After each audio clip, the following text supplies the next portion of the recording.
I want to ask you, I was raised by my mother, and lately my mother is sick because she's getting old, and I'm really afraid if I'm gonna lose her.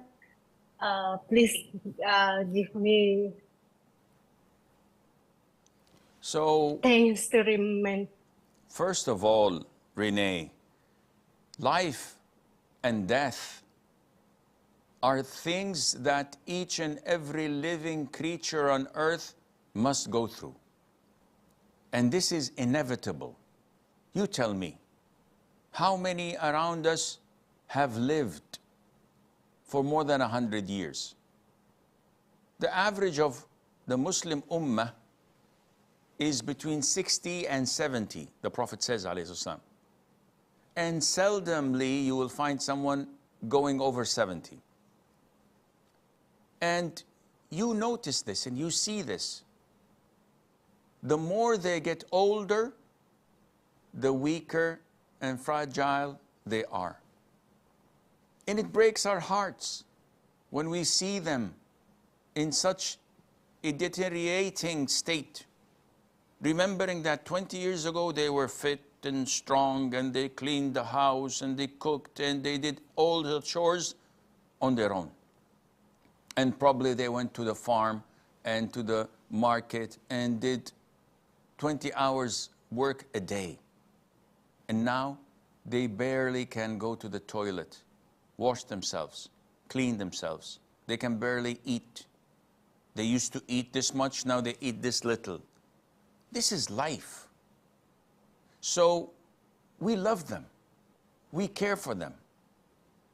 And we wish, but we know that this wish is not possible. We wish that they could live forever, but they can't. So we have to believe in the predestiny, in the divine decree that Allah placed a date of birth and a date of death for each and every one of us. Not a single minute it can be earlier or later. It has to be on that precise second that Allah preordained it. When we believe in this, we're saddened. We are depressed. But it's inevitable. We have to accept it as Muslims. So when you have this at the back of your mind and you feel content with whatever Allah chooses, knowing that there is no possible way that they will remain healthy and they will live forever. This teaches you how to stand in the face of shaitan and defeat him and say to him, I will not accept these negative thoughts that you're giving me. Instead of being worried, depressed, and sad, I will utilize every single remaining moment in my mother's life to be next to her and to do whatever I can to help her, to be dutiful, to obey her. And when Allah's judgment comes, I have nothing to do except to submit my will to Allah and to accept it and to say, Inna lillah wa inna ilayhi raji'un. This is life. We are not here to stay.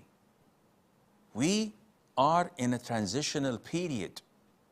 We are here to do our time and then go, inshallah, to Jannatul Na'im, to paradise for eternity. And you, if you do well, you will be joined with your mom and your loved ones in paradise. So stay strong, hold on, and inshallah things will be to the best, bi'idhnillahi azza wa jal.